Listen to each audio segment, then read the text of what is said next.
Movies are a tricky business. For whatever reason, the third film in a franchise is where things tend to go completely off the rails. However, with the James Bond series, its third film is where everything went right, and it established the remaining series staples that have been with the series to this day, creating one of the most classic Bond films ever made. Goldfinger doesn't connect to the previous two films plot-wise. There's no mention of Spectre this time around. This time around, though, it's all about Bond and his investigation of a bullion dealer named Goldfinger. MI6 is convinced that Goldfinger smuggles his gold into other countries, and thus they want Bond to find out how he's doing it. Bond's investigation starts off simply enough, but soon he learns of Goldfinger's master plan, which is to contaminate the gold stored at Fort Knox. The plot is really great as it focuses on the constant confrontation between Bond and Goldfinger, and thus they have a lot of really great scenes together. I love the first confrontation they have in Miami in the film's opening, the golf game scene, and the now iconic laser scene. Do you expect me to talk? No, Mr. Bond, I expect you to die. This film is also the first where we are introduced to a Bond villain's henchman in the form of Oddjob.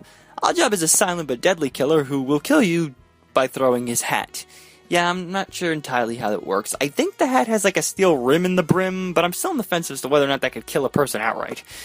And then there's the whole ending scene at Fort Knox. Simply put, this is amazing. It's beyond anything we've seen before in a Bond film. The stakes feel really high, and as the bomb ticks away, down to the last few seconds, you're left on the edge of your seat wondering how Bond's going to overcome these odds. I also like how Goldfinger's plan was more of something to benefit himself rather than something along the lines of world domination. As we're going to see in some of the later Bond films, they really tend to overuse the whole take over the world bit, so it's refreshing when we get a villain whose plot is something a little bit more personal.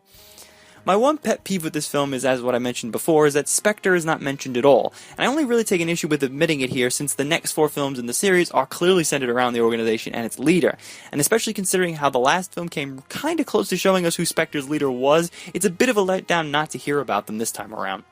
This film's Bond girl is pussy galore. I must be dreaming.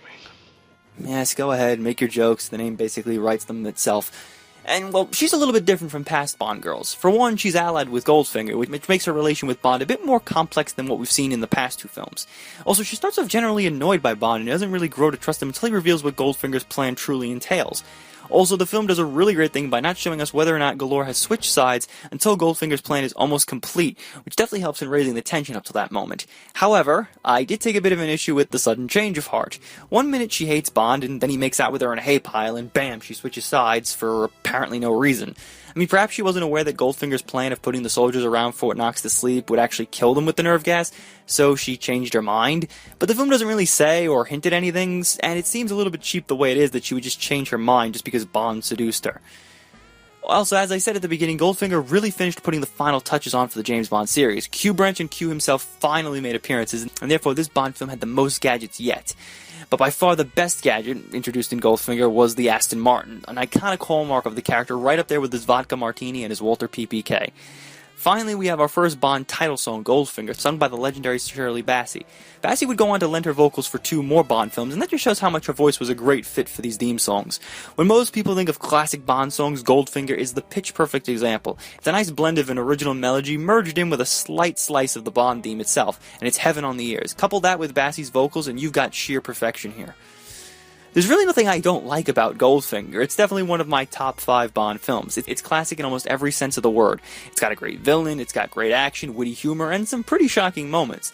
Also, it's thanks to Goldfinger that the James Bond series really hit its stride as a film franchise. I mean, don't get me wrong, Dr. No and From Russia With Love were successes in their own rights, but when Goldfinger hit the scene, the series became a pop culture phenomenon. It just goes to show just how much of a great Bond film Goldfinger really is. So come back next time when we get to look at Thunderball.